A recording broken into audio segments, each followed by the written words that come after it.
चंदी महाराज की। उत्तर भारतीय प्रवर्तक शासन सूर्य पूज्य गुरुदेव श्री शांति स्वरूप जी महाराज की। श्रवण संज्ञ सलाहकार भीष्म पितामह राज ऋषि पूज्य गुरुदेव श्री सुमति प्रकाश जी महाराज की जय। नमो हरिहंताण नमो सिद्धाण नमो आयर्याण नमो वज्रायण नमो लोये सवसावुणं एषो पंचमोकारो सर्वपावपणाशनो मंगलांच सर्वेशिं परमं वै मंगलं मंगलांच सर्वेशिं परमं वै मंगलम्।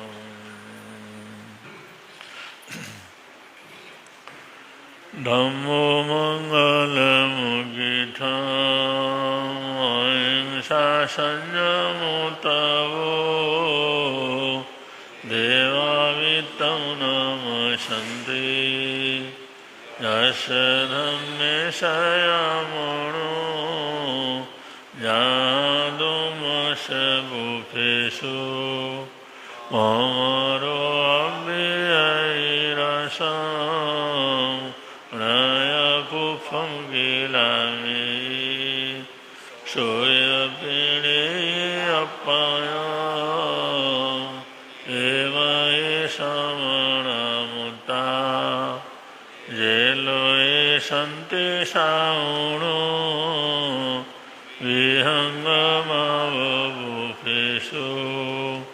गानभट्टे शरणिरया वयं च वित्तिं लभामो नय कोई उवामयीं आहा गणेशूर्यन्ते उभेषु भमराजाः मोहगारसमबुद्धा जेवन्ति अनिश्चया नानापिण्डरया दन्ता तेन उच्यन्ते साहुणोति।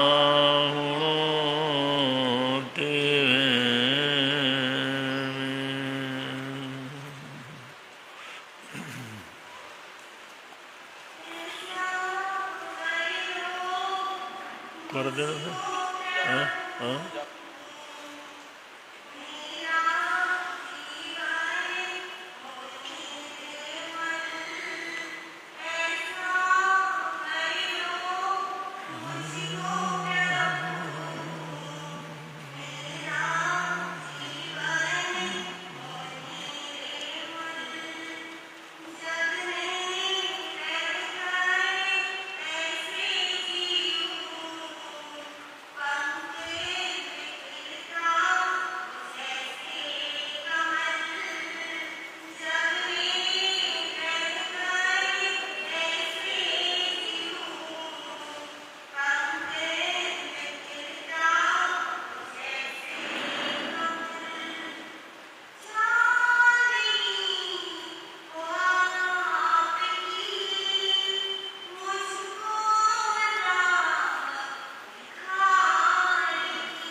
त्रिभुवन पीड़ा हरणहार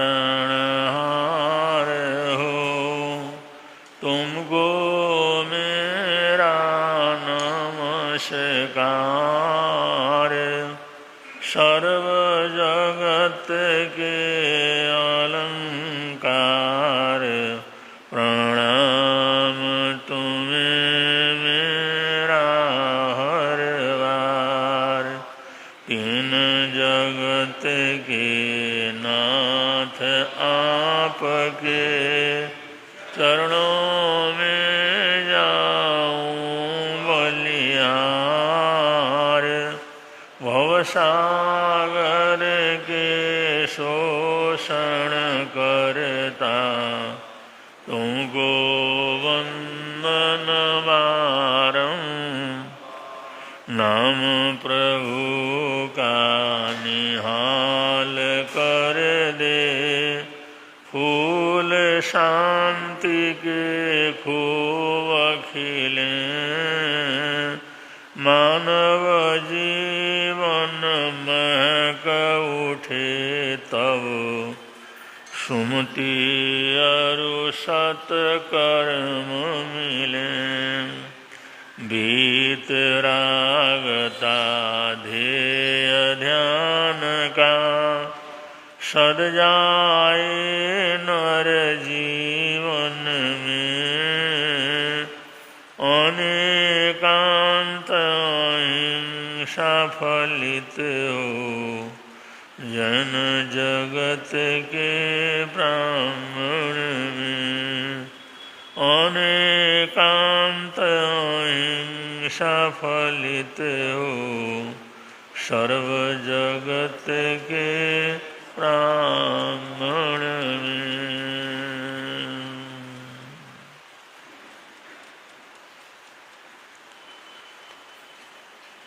आज संक्रांति का विशेष दिवस है।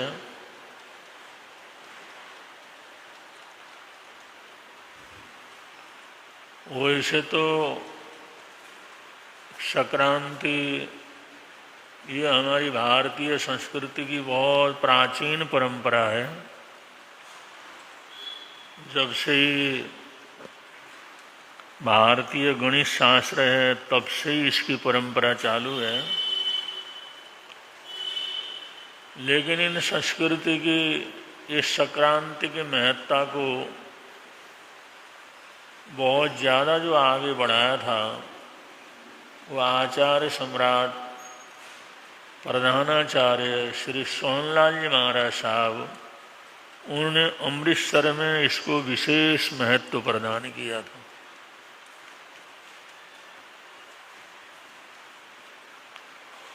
अमृतसर देश की औद्योगिक राजधानी थी, बृहद भारत का केंद्रीय स्थल था और अमृतसर के चारों तरफ बहुत बड़ी बरादरी अपने जैन समाज की रही है। और गोल्डन टेम्पल में वहाँ का जो गुरुद्वारा है उसमें संक्रांति को विशेष रूप से लोग वहाँ पर जाते थे। तो अपने लोगों की भावना भी बनने लगी, सारी दुनिया जाती है तो हमारे को भी जाना चाहिए। क्योंकि हमारी परंपरा के अंदर देखा देखी नकल करने की बहुत बड़ी प्रवृत्ति है। कहीं भी थोड़ा भीड़ देखेंगे, कहीं भी थोड़ा चमत्कार वगैरह देखेंगे तो उधर रुझान बहुत जल्दी क्या कर जाता है, हो जाता है। क्योंकि सम्यक दर्शन, सम्यक ज्ञान, सम्यक बोध, सम्यक आचरण ये बड़ा कठिन शास्त्र है। ये हर किसी के पचने वाली बात क्या है नहीं है। और सम्यक दर्शन अपने आप में बड़ी गहरी साधना है। बड़े लंबी साधना करने के बाद भी वो जीवन के अंदर पर्याप्त रूप से आता नहीं है। और देव गुरु के प्रति पूरी तरह से एकदम समर्पण का भाव का आना, ये भी हर किसी के लिए संभव नहीं है। लोग ये भी कहते हैं कि जैन धर्म की आचार पद्धति इतनी कठिन है, इसलिए इसका फैलाव भी नहीं हो सकता, ये दूर दरारों के अंदर जा भी नहीं सकता। लेकिन समय था, पूरे बृहद भारत में राजा भी जैन थे, प्रजा भी जैन थे, पूरा वर्चस्व था जैन धर्म का, बहुत लंबे समय तक रहा। लेकिन आजकल देखते हुए वे दुनिया भर के अंदर सनातन को मानने वाले हैं, बौद्ध धर्म को मानने वाले हैं, ईसाई धर्म को मानने वाले हैं, तो इतने जैन धर्म को मानने वाले क्यों नहीं हैं? जबकि इसमें इतना त्याग है, प्रत्याख्यान है, आराधना है, साधना है। तो लोग कहते हैं इसका आचार पक्ष बड़ा कठिन है, इसलिए हर कोई इसका अनुगमन क्या करता, नहीं कर पाता।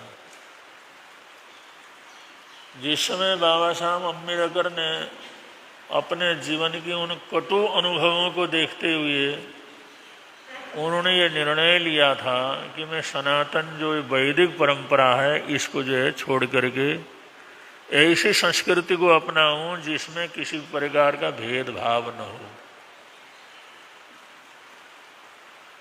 सबके लिए समान अधिकार मिले। क्योंकि उनके पीछे करोड़ों लोगों के साथ बड़ा भारी भेदभाव होता था, जातिवाद बड़ा भयंकर था,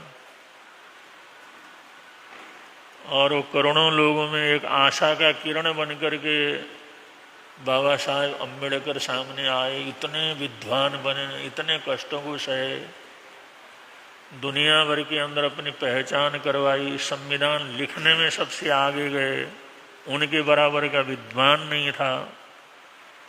तो उनके मन के अंदर आया, वे मेरे पीछे इतना बड़ा समाज है, तो ये समाज के प्रति जो भेदभाव की प्रवृत्ति है वो दूर हो, इसलिए मैंने ऐसी संस्कृति को क्या करूं, अपनाऊं। तो वो पूरी तरह से श्रमण संस्कृति से प्रभावित थे। श्रमण संस्कृति में बौद्ध परंपरा भी आती है, जैन परंपरा भी आती है, जैन परंपरा पहले आती है, फिर बौद्ध परंपरा भी आती है।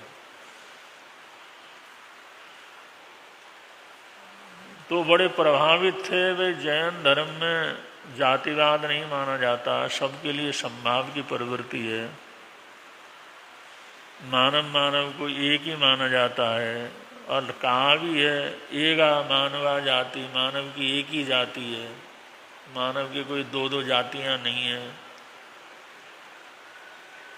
क्योंकि जैन धर्म के अंदर एक इंद्रिय जाति होती है, बेंद्रिय जाति होती है, तेन्द्रिय जाति होती है, चौरेंद्रिय जाति होती है, पचेंद्रिय जाति होती है, और पचेंद्रिय जाति में सारा मानव आ जाता है, और पचेंद्रिय प्राणी भी उसके अंदर आते हैं। तो उन्होंने देखा एक तरफ तो जाति के नाम पर हमारे समाज में इतना बंटवारा है, इंसान को इंसान नहीं समझा जाता, दूसरी तरह जैन धर्म इतना बड़ा है, जो पालतू पशु वगैरह होते हैं, शेर होते हैं, कुत्ते होते हैं, गाय भैंस होते हैं, उनको भी अपनी जाति का मानता है, क्योंकि वो भी कहाँ है, पचेंद्रिय हैं, पचेंद्रिय जाति के अंदर है। दूसरी समाज के अंदर पचेंद्रिय के कारण से पशु तक को भी अपना भाई माना जाता है, तो इससे बड़ा आदर्श दुनिया के अंदर क्या हो सकता है, इससे बड़ा संभाव और क्या हो सकता है। जहाँ पर मानव को ब्राह्मण, क्षत्रिय, वैश्य, शूद्र के रूप में बांट करके इतना भारी अन्याय अत्याचार किया जा रहा है, वहाँ पर एक जैन धर्म का सिद्धांत ये कहता है कि मानव की कोई दूसरी जाति नहीं है, सारे के सारे एक ही जाति है, स्त्री पुरुष का भी भेद नहीं है, यहाँ तक भी पचेंद्रिय पशु को भी अपनी जाति के अंदर ये लोग क्या करते हैं, गिनते हैं। तो पढ़े लिखे थे, दर्शन को पढ़ा था, तो उन्होंने कहा इससे बड़ा आदर्श क्या हो सकता है। तो उन्होंने ये निश्चय किया मैं जैन धर्म को क्या करूं, अपना लूं। तो तत्कालीन जो आचार्य थे, तत्कालीन जो बड़े अधिकारी थे, जैन धर्म को लीड करने वाले नेता थे, उनके संपर्क में आए और उन्होंने कहा मैं जैन धर्म को स्वीकार करना चाहता हूँ।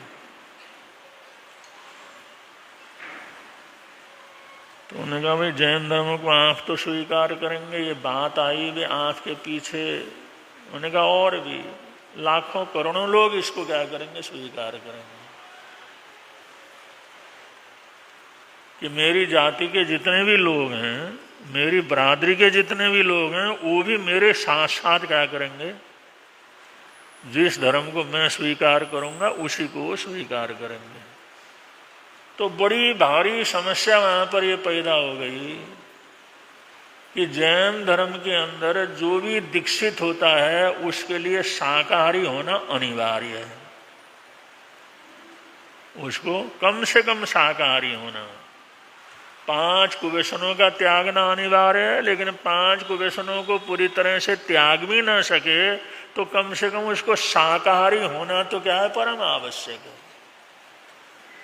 एक शाकाहार के बिना तो उसको जैनियों के अंदर क्या ज्ञासाता नहीं गिना जाता। इसलिए आप लोगों को शाकाहार को क्या करना होगा, अपनाना होगा।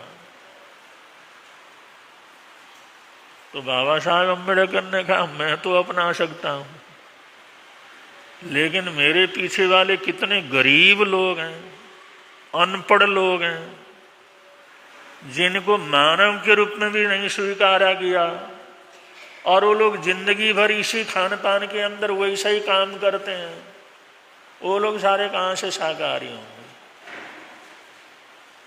उन लोगों को किस तरह से आप लोग पूरा शाकाहारी कराओगे जब तक उसको अपने पास ले करके, पढ़ा करके, लिखा करके, पूरा अधिकार दे करके, काम कारोबार दे करके नहीं बदलोगे, तब तक मैं तो बदल सकता हूँ, मेरे बराबर के लोग तो कुछ बदल सकते हैं, लेकिन लाखों करोड़ों की संख्या में वो लोग कैसे बन सकेंगे? और ये मैं उनको थोप भी नहीं सकता।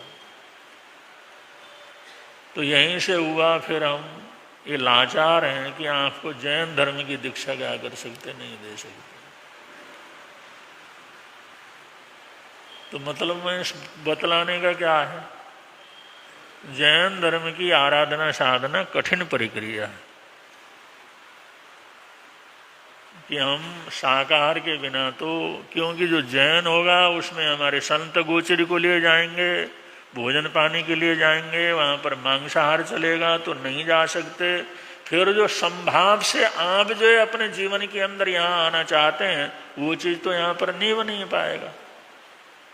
तो फिर अम्बेडकर साहब ने जैन धर्म की बजाय बौद्ध धर्म को क्या किया, स्वीकार किया। नागपुर में लाखों करोड़ों लोगों के साथ उन्होंने इस धर्म को स्वीकार किया, और वो सब बौद्ध धर्म क्या कर गए, जैन धर्म इसलिए नहीं अपनाया क्योंकि इसकी चर्या क्या है, बड़ी कठिन। चर्या कठिन होने के कारण से जैन धर्म को अपनाना हर किसी के लिए बहुत आसान नहीं होता। तो ये संक्रांति का जो कार्य है, तो मैं इसलिए कह रहा था कि वे जैन जो हैं, जैन परिवार के अंदर जन्म लेने वाले भी जब तक 7 कुव्यसनों का त्याग नहीं करेंगे, मांसाहार वगैरह का त्याग नहीं करेंगे, तब तक तो वो जैन नहीं कहला सकते। और ऐसी श्रद्धा, ऐसा ज्ञान हर किसी को होता नहीं है। इसलिए कुछ लोग तो टिके रहते हैं, कुछ लोग इधर उधर क्या करते हैं, भागते ही रहते हैं, कोई कहीं कोई कहीं कोई कहीं। उनका भागना और घूमना कभी खत्म क्या करता। तो गुरुद्वारे में संक्रांति की महिमा चलने लगी तो दुनिया भर के लोग वहां जाने लगे। आचार्य सोमलाल जी महाराज साहब कहने लगे हमारे होते ये हालात है तो आगे इनका क्या हाल होगा। तो उन्होंने कहा भाई आओ तुम्हारे को संक्रांत हम बतलाते हैं क्या चीज़ है, संक्रांत का क्या महत्व है, संक्रांत कैसे सुना जाता है, उसकी महिमा क्या है, क्यों सुना जाता है। फिर ये विवेचन जिस समय दिया तो जो है पूरा अमृतसर जो है संक्रांत सुनने के लिए आचार्य सोमलाल जी महाराज साहब के पास उनके चरणों में जाता रहा। और पूरे फिर फैलते फैलते पूरे पंजाब में, पूरे उत्तर भारत में, पूरे देश में ये हुआ भाई संक्रांत के दिन हमने अमृतसर क्या करना है, पहुंचना है और आचार्य भगवंत के मुखारविंद से संक्रांत सुनना है। तो महीने भर लोगों का इंतजार रहता था, भाई महीना बीता तो हमने अमृतसर जाना है आचार्य देव के चरणों में। उनके न रहने के बाद फिर आचार्य लोग सुनाते रहे, बड़े संत सुनाते रहे। मंदिर मार्ग की परंपरा में भी इसको विशेष रूप से महत्व देकर के आगे चलाया गया। तो इसको बहुत महिमा दी है तो आचार्य सोनलाल जी महाराज सामने दी है। उस समय वो बताते थे, सामूहिक जाप करवाते थे और उसका प्रभाव बतलाते थे। वो ज्योतिष शास्त्र के महाप्रकांड विद्वान थे और बहुत से ऐसे रहस्य की 2-4 बात बतला देते थे। तो उनको सबको सुनने के लिए लोग उनके चरणों में जाते थे। उस महीने के अंदर क्या नुकसान होने वाला है, क्या फायदा होने वाला है, ऐसा संकेत भी वो कर देते थे। इसलिए भी लोग उनके चरणों में जरूर पहुंचते थे। तो ये संक्रांत की परंपरा है, पंजाबियों में विशेष रूप से है। तो आज संक्रांत का दिन है, तो संक्रांत का जाप पहले करवा रहे हैं, उसके अनंतर फिर संक्रांत का नाम इसके अंदर आप लोगों को सुनाएंगे। सबसे पहले बड़े प्रेम से आप लोग जो बोलना शुरू करेंगे, बड़े प्रेम से जो उच्चारण करेंगे, और जिससे ये आने वाला जो महीना हमारा है ये सुखद हो, शांतिमय ढंग से क्या हो, परिपूर्ण है।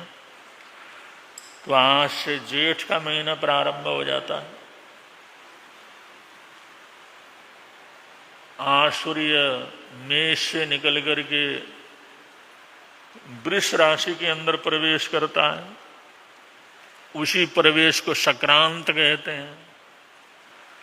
एक राशि से दूसरी राशि के अंदर सूर्य का संक्रमण होना, इसी को संक्रांत बोला जाता है।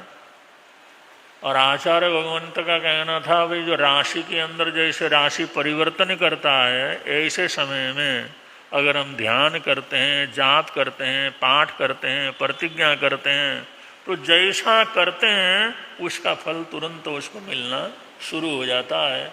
ये संक्रांत के समय का बड़ा प्रभाव उन्होंने क्या किया है बताया। संक्रांति काल के अंदर, संक्रांति पुण्य काल लिखा हुआ रहता है, संक्रांति काल के अंदर जितना अच्छा जीवन रखेंगे, अच्छा भाव रखेंगे, दान पुण्य रखेंगे, परोपकार की वृत्ति रखेंगे, स्वाध्याय ध्यान में रहेंगे, जाप पाठ के अंदर रहेंगे, प्रार्थना में रहेंगे, तो उसका असर बहुत अधिक क्या करता है, होता है। इसलिए संक्रांत की वेला में जाप पाठ करने की क्या है, परंपरा है। तो पहले तीर्थंकर भगवंतों को हम याद करते हैं। श्री ऋषभदेव भगवान को वंदन वारम, श्री अजितनाथ भगवान को वंदन, श्री संभवनाथ भगवान को वंदन वारम, श्री अभिनंदन भगवान को वंदन, श्री सोमतीनाथ भगवान को वंदन वारम, श्री पद्म प्रभु भगवान को वंदन, श्री सुपार्श्वनाथ भगवान को वंदन, श्री चंद्र प्रभु भगवान को वंदन वारम, श्री सुविधिनाथ भगवान को वंदन, श्री शीतलनाथ भगवान को वंदन, श्री श्रेयांशनाथ भगवान को वंदन, श्री वासुपूज्य भगवान को वंदन वारम, श्री विमलनाथ भगवान को, श्री अनंतनाथ भगवान को वंदन,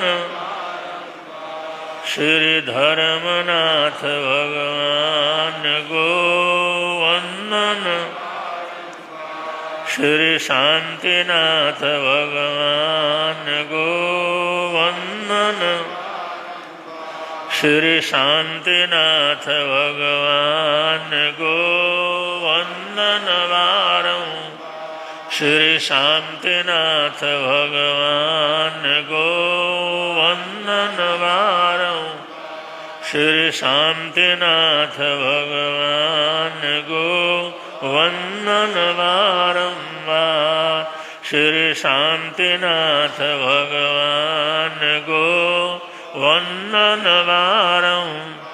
श्री शांतिनाथ भगवान को वंदन बारंबार। श्री शांतिनाथ भगवान को। श्री कुंथुनाथ भगवान को वंदन। श्री अरहनाथ भगवान को वंदन। श्री मल्लीनाथ भगवान को वंदन। श्री मुनि सुव्रत स्वामी भगवान को वंदन। श्री नमीनाथ भगवान को वंदन। श्री अरिष्टनेमि भगवान को वंदन। श्री पार्श्वनाथ भगवान को वंदन बारं। श्री महावीर भगवान को वंदन बारंबार। श्री महावीर भगवान को वंदन बारंबार। श्री महावीर भगवान को वंदन बारंबार। श्री महावीर भगवान को वंदन बारंबार। श्री महावीर भगवान को। आज की संक्रांति जेठ के महीने की संक्रांति है और सूर्य वृषभ राशि के अंदर संक्रमण कर रहे हैं। उस संक्रमण के साथ आज की संक्रांति प्रारंभ होती है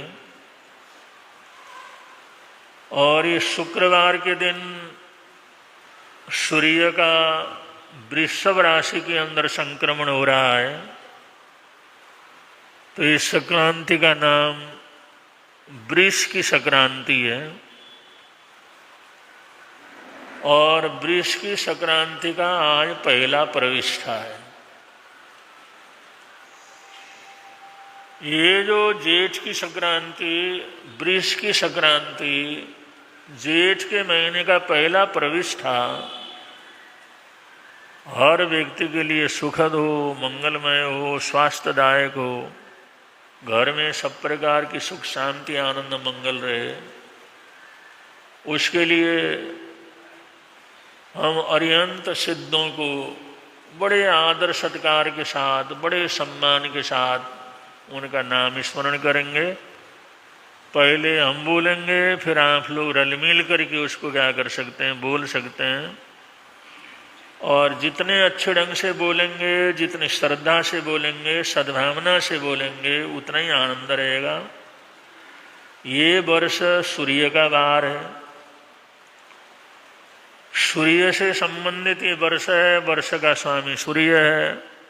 इसलिए रविवार को ज़्यादा से ज़्यादा इस वर्ष भर के अंदर कुछ न कुछ जाप पाठ वगैरह जरूर कर लेना चाहिए।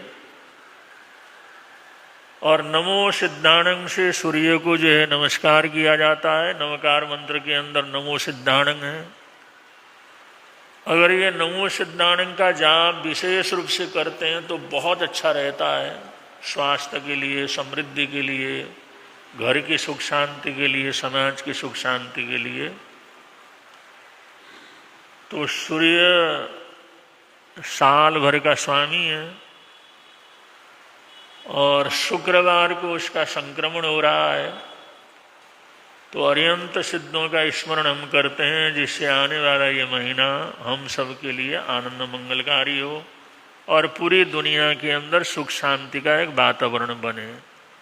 क्योंकि इस समय पूरी दुनिया के अंदर एक त्राही त्राही मची हुई है, क्योंकि सारी दुनिया ऊर्जा के आधार पर चलती है, ऊर्जा का स्रोत है पेट्रोल और डीजल, वही पूरी तरह से बंद पड़ा हुआ है। तो पूरी दुनिया के अंदर अफरा तफरी का वातावरण है और देश के प्रधानमंत्री ने भी सादगी के लिए, इन चीज़ों को कम प्रयोग करने के लिए तरह तरह का आह्वान किया हुआ है। तो ज़रूर उसकी तरफ भी ध्यान देना चाहिए। सरकार या देश का प्रधानमंत्री, जिसके ऊपर पूरे देश की जिम्मेदारी रहती है, अगर वो किसी भी कारण से पूरी जनता को कोई आह्वान करता है तो उस बात को सुनना और उसके अनुसार अपने जीवनचर्या को थोड़ा सा परिवर्तन करना, ये हमारी देशभक्ति ही क्या करती है, कहलाती है। देशभक्ति का मतलब ये नहीं है लड़ते लड़ते हम मरी जाएं, ख़त्म ही हो जाएं, सूली के ऊपर ही चढ़ें। देश के हित के अंदर जीना और देश के लिए अहितकर हो उसको छोड़ने का प्रयत्न करना, ये भी देशभक्ति के अंतर्गत ही क्या करता है, आता है। इसलिए उस तरफ भी सब लोगों को थोड़ा ध्यान देना चाहिए। तो हम इस संक्रांति की पावन वेला में जो है सबसे महत्वपूर्ण जो स्तोत्र है शक्रस्तव, उसका स्मरण कर रहे हैं और ये अंत सिद्धों को याद कर रहे हैं। पहले हम बोलेंगे, फिर आप लोग सब रल मिल करके सामूहिक रूप से बोलेंगे। नमो थूणं अरिहंताणं नमो जिनाणं जीयभयाणं नमो थूणं नमो जिनाणं जीय नमो थूणं भगवन्ताणं नमो जिनाणं जीयभयाणं नमो जिनानं जीय नमो थूणं आयिगराणं नमो जिनानं जीयभयाणं नमो थूणं आयिगराणं नमो थूणं तिथयराणं नमो जिनानं जीयभयाणं नमो थूणं तिथयराणं नमो थूणं स्वयं संबुद्धाणं नमो जिनानं जीयभयाणं स्वयं संबुद्धाणं नमो नमो थूणं पुरुषोत्तमाणं नमो जिनाणं जीयभयाणं पुरुषोत्तमाणं नमो थूणं पुरुषसिंहाणं नमो जिनाणं जीयभयाणं नमो पुरुषसिंहाणं नमो थूणं पुरुषवर पुण्डरीयाणं नमो जिनानं जीयभयाणं नमो थूणं पुरुषवर पुण्डरीयाणं नमो जिनानं नमो थूणं पुरुषवर गन्धथीणं नमो जिनानं जीयभयाणं नमो थूणं पुरुषवर गन्धथीणं नमो जिनानं नमो थूणं लोकोत्तमाणं नमो जिनानं जीयभयाणं नमो लोकोत्तमाणं नमो थूणं लोकनाहाणं नमो जिनानं जीय नमो थूणं लोकनाहाणं नमो जिनानं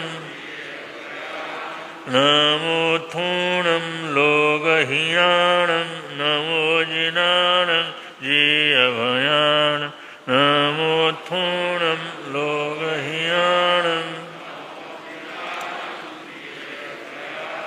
नमो थूणं लोकपैवाणं नमो जिनानं जीयभयाणं नमो थूणं लोपै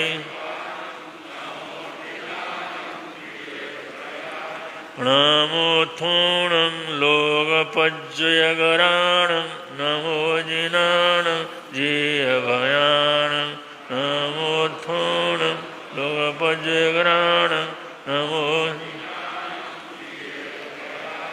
नमो थूणं अभयदयाणं नमो जिनानं जीयभयाणं नमो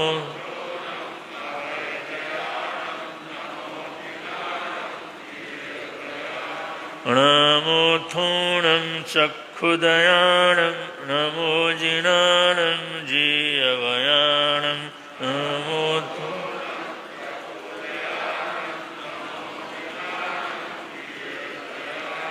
नमो थूणं मग्गदयाणं नमो जिनानं जीयभयाणं नमो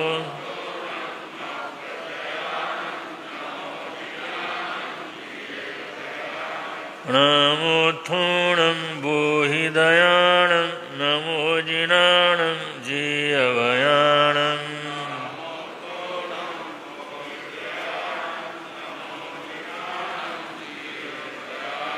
नमो थूणं धम्मदयाणं नमो जिनानं जीयभयाणं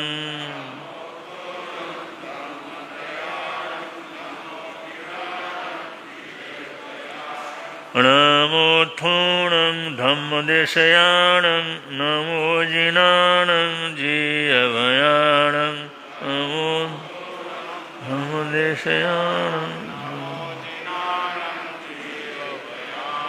नमो थूणं धम्मनायकाणं नमो जिनानं जीयभयाणं धम्मनायकाणं नमो नमो थूणं धम्मसारहीणं नमो जिनानं जीयभयाणं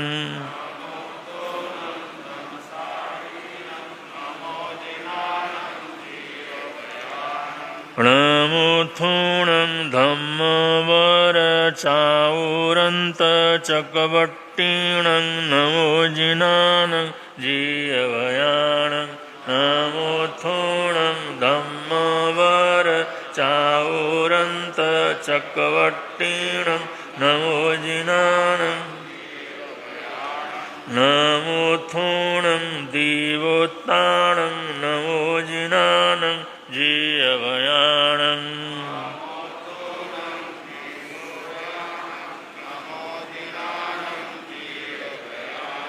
नमो थूणं शरणगयीपयिट्ठाणं नमो जिनानं जीयभयाणं नमो थूणं शरणगयीपयिट्ठाणं नमो नमो थूणं अपरिहाय वरनाणं नमो जिनानं जीयभयाणं अपरिहाय वरनाणं नमो जिनानं नमो थूणं दंशनधराणं नमो जिनानं जीयभयाणं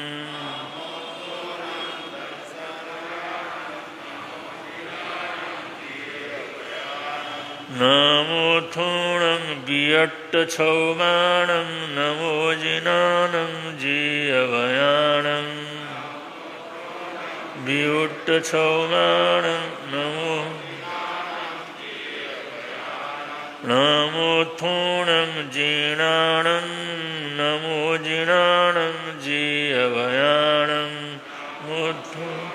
जीर्णाणं नमो जिनानं नमो थूणं जावयाणं नमो जिनानं जीयभयाणं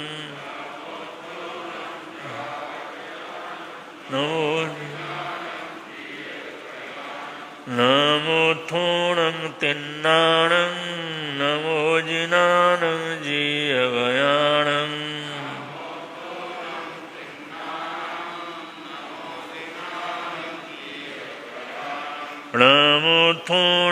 तारयाणं नमो जिनानं जीवयाणं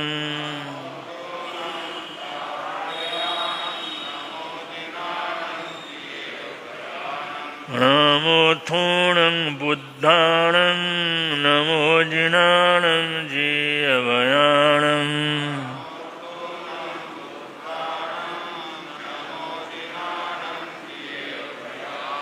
नमोऽथूणं बोहयाणं नमो जिनानं जीवयाणं बोहयाणं नमो नमोऽथूणं मुत्ताणं नमो जिनानं जीवयाणं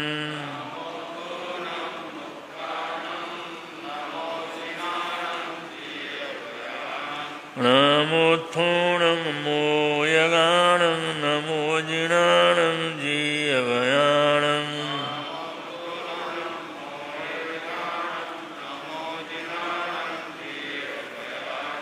नमोऽथूणं शब्बनूणं नमो जिनानं जीवयाणं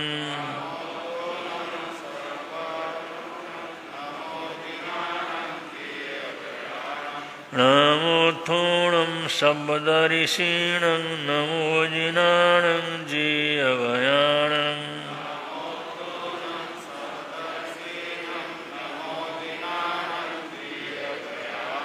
नमोऽथूणं शिवं नमो जिनानं जीवयाणं नमो जिनानं नमोऽथूणं अयलं नमो जिनानं जीवयाणं नमोऽथूणं आलयं नमो नमोऽथूणं आरुयं नमो जिनानं जीवयाणं नमोऽथूणं आरुयं नमो नमोऽथूणं अनन्तं नमो जिनानं जीवयाणं अनन्तं नमो नमोऽथूणं अक्षयं नमो जिनानं जीवयाणं अक्षयं नमो नमोऽथूणं अब्बावाहं नमो जिनानं जीवयाणं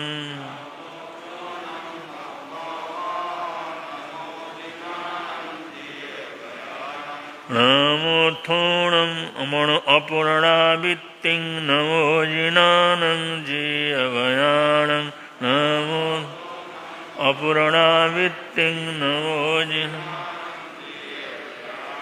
नमोऽथूणं सिद्धिगये नामधेयं नमो जिनानं जीवयाणं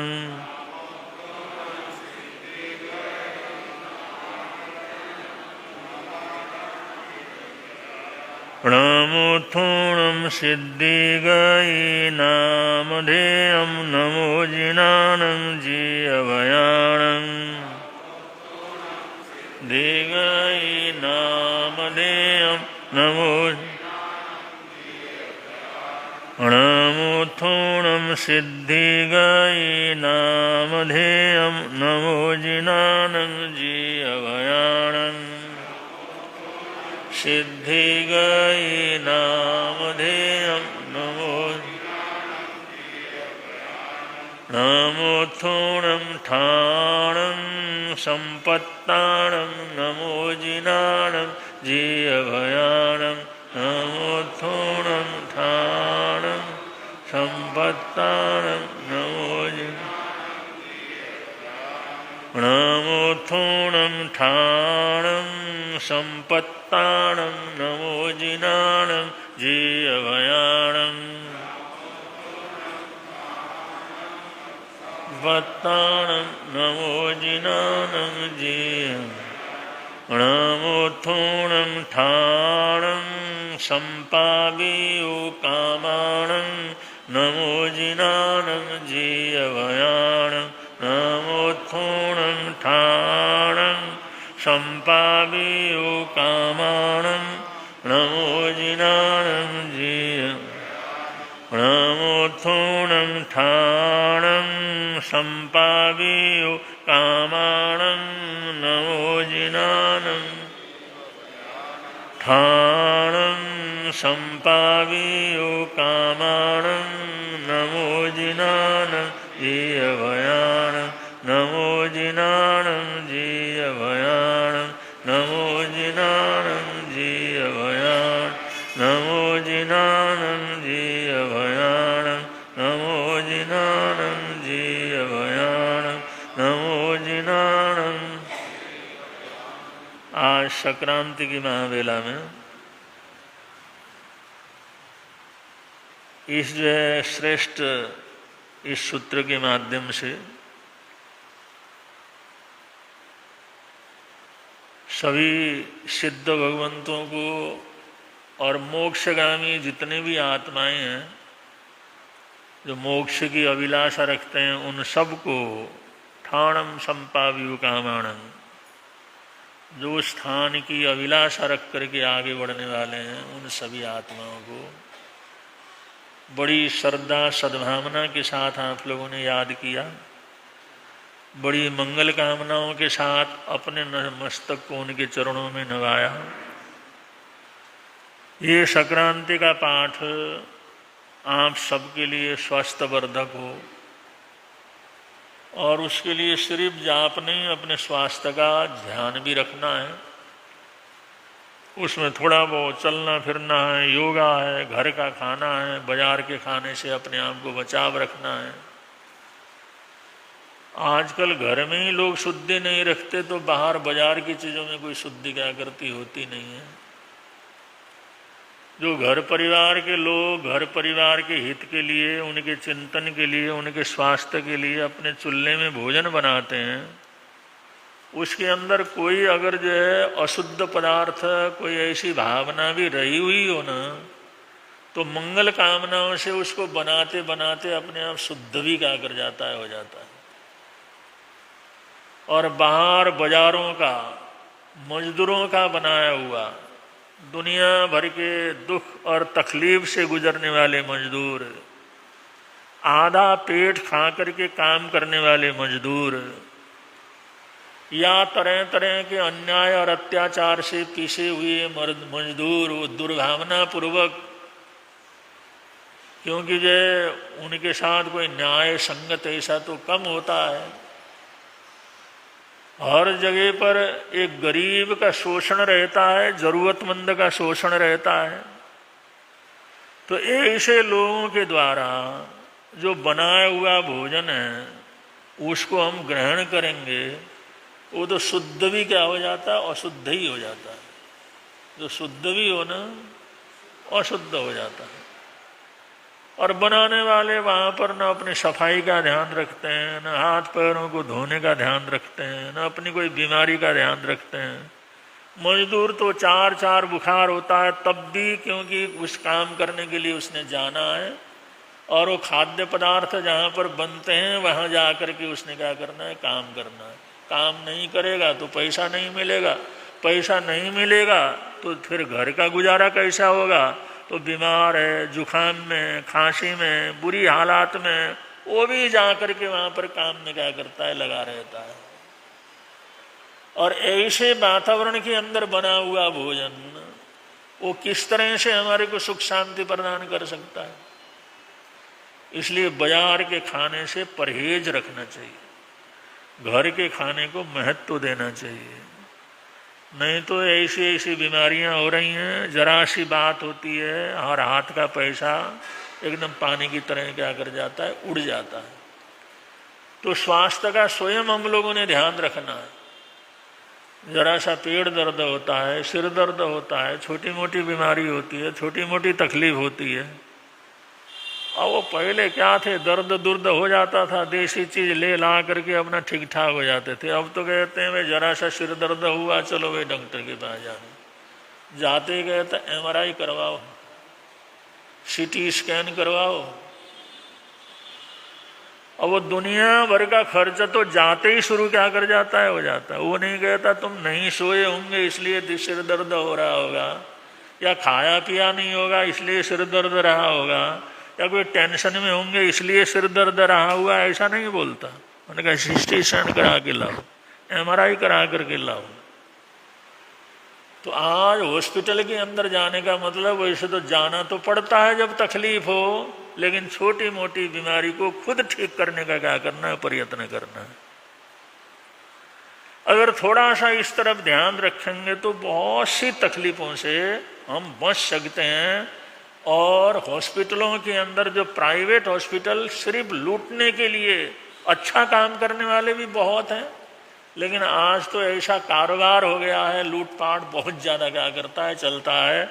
उससे बचने के लिए अपने दैनंदिन जीवन को जल्दी सोना और जल्दी उठना, और रात को सोते समय जो मोबाइल आप लोग देखते हैं उसको जो हमसे 2 हाथ 4 हाथ दूर रखना, सुबह उठ करके प्रभु की प्रार्थना करना, नाम स्मरण करना, आज का दिन हमारा अच्छा जाए इसी प्रार्थना करना। ये सब छोटी छोटी बातों का ध्यान रख करके अपने को स्वस्थ रखने का प्रयत्न करना है। ये नहीं जरा सी कोई बात हुई तो हम हॉस्पिटल के अंदर क्या करें, भागे। वो तो चाहते ही कोई भाग करके आए, अगर यहाँ पर फंस जाए, और हम सब क्या करें। हमारे जयंती मुनि जी महाराज साहब की तपस्या हुई, वो थोड़ा ध्यान नहीं रखा पारने में, तो पारना खराब हो गया। हैदराबाद में उनको हॉस्पिटल में लेकर के गए। अब जो लेकर के चले गए तो उस हॉस्पिटल में कोई आता जाता तो था नहीं, हमारे को भी पता नहीं था, नज़दीक में जाना आने में आराम रहेगा, चलो वहाँ ले जाते हैं। जो भी उनको दर्शन करने के लिए जाता, साता पूछने के लिए जाता, वो लोग पकड़ करके एडमिट कर देता था। जो भी जाता है एडमिट कर देता। ऐसा तो हाल है आज दुनिया के अंदर। तो इसलिए स्वास्थ्य का खुद ध्यान रखना चाहिए, थोड़ा सा ध्यान रखना, थोड़ी एक्टिविटी करते हैं, अच्छा खाने पीने का ध्यान रखते हैं, थोड़ा सा एक्सरसाइज कर लेते हैं, थोड़ा सा प्राणायाम कर लेते हैं, 5-7 मिनट 10-15 मिनट का थोड़ा सा ध्यान रखते हैं, आराम से सोने का हम प्रयत्न करते हैं, जल्दी बिस्तर के अंदर जाते हैं, जल्दी उठने का प्रयत्न करते हैं, और सुबह उठ करके थोड़ा योगासन वगैरह या जो प्राणायाम वगैरह आधा घंटा अगर करते हैं तो बहुत सी बीमारियों से अपने आप को बचा करके रखा जा सकता है। ऐसा प्रयत्न करना जरूरी है जिससे आने वाला महीना हमारे लिए सुख शांति पूर्वक रहे और सारी दुनिया के अंदर भी सुख शांति रहे, इसे हम प्रार्थना क्या कर सकें। तो ये आने वाला महीना सबके लिए मंगलमय हो, आनंदमय हो, ऐसी हम मंगलमय प्रार्थना करते हैं। और एक विशेष सूचना ये है कि हर व्यक्ति की भावना रहती है, कोई भी शुभ काम हो, मंगलमय काम हो तो गुरु चरणों के अंदर अपने प्रार्थना क्या करें, रखें। तो लोग कोई पत्रिका छपती है या कोई काम शुरू होना हो तो तपस्वी महाराज के समाधि के अंदर करीबन हम सब लोग जाते हैं। और बाहर की जो समाधि है फूलचंद जी महाराज साहब की समाधि, उसमें भी जाते हैं। लेकिन यहाँ तो हर कोई जैन अजैन सभी लोग क्या करते हैं, पहुँचने का प्रयत्न करते हैं।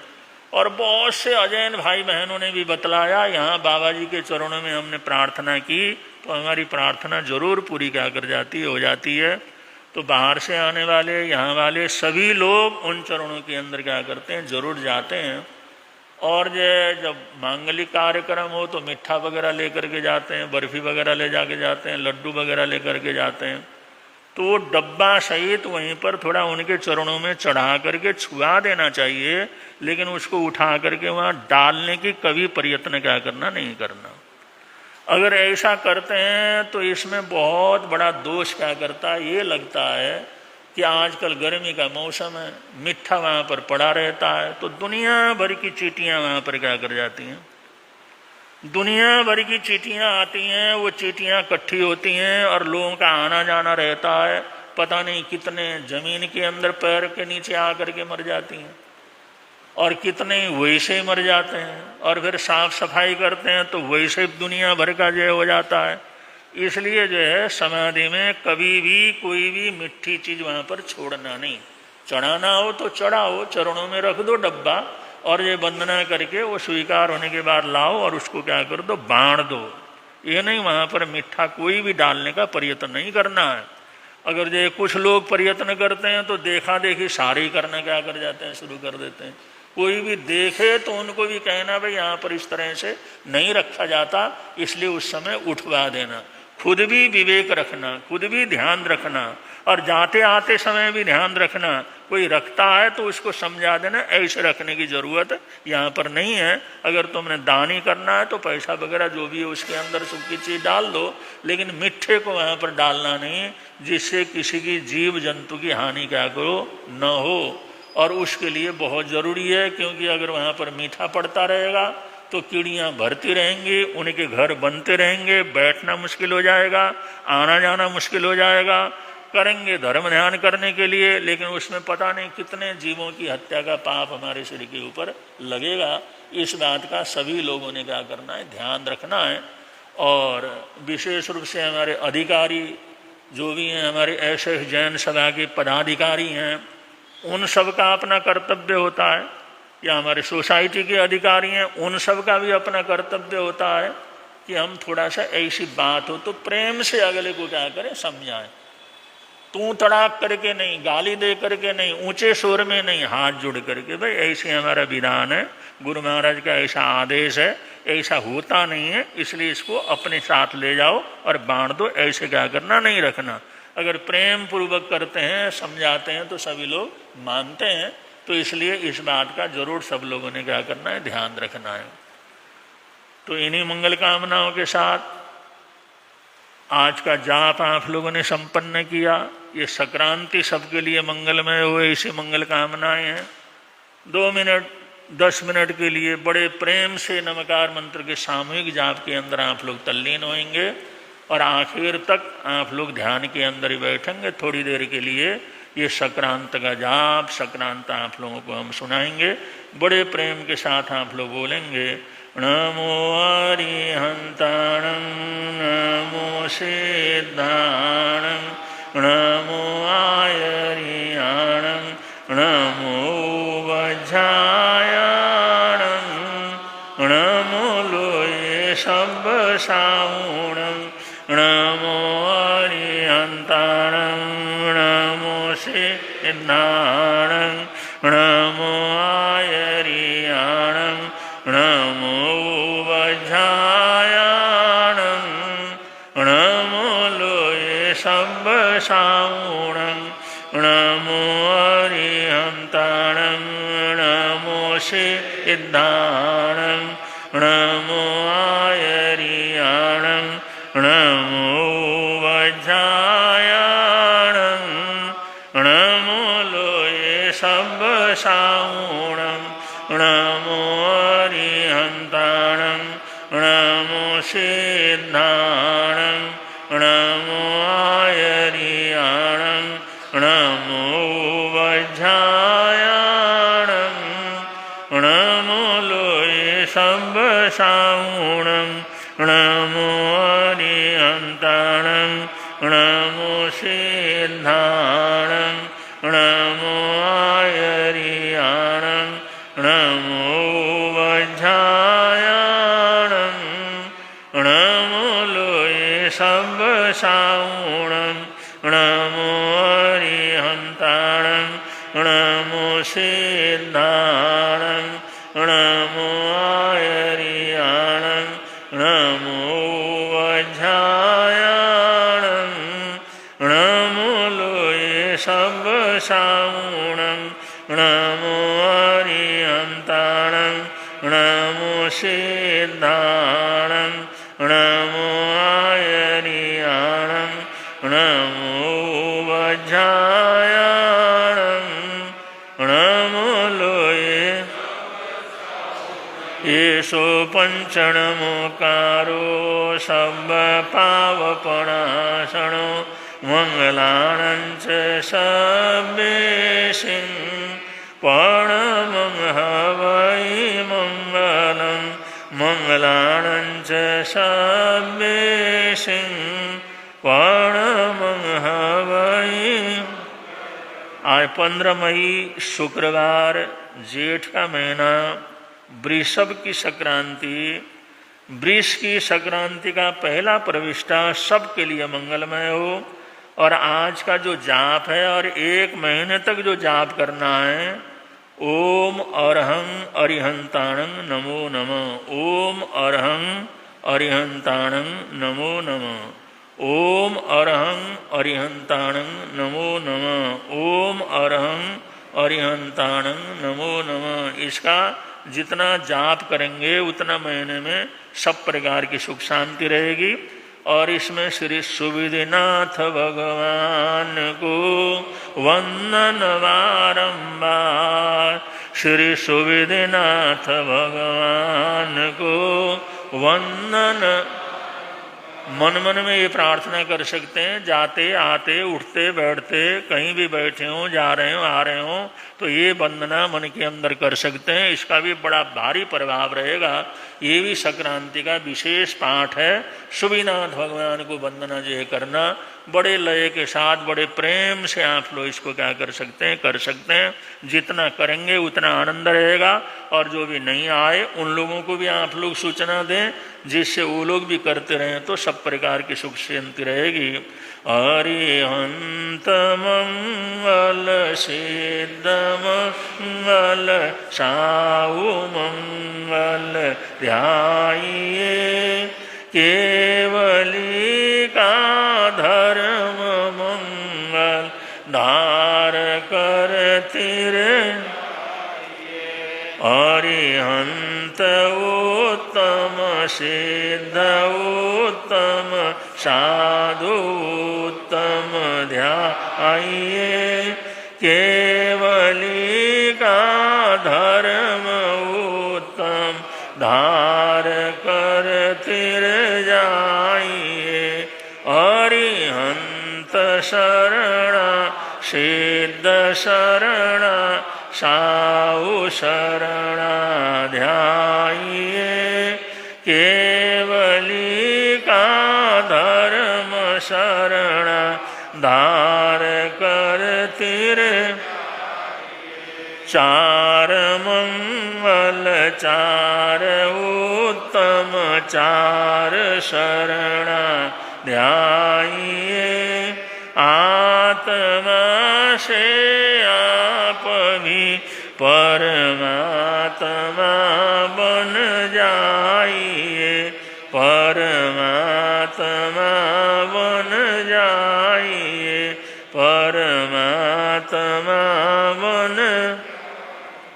लगातार बाहर से दर्शनार्थी भाई बहनों का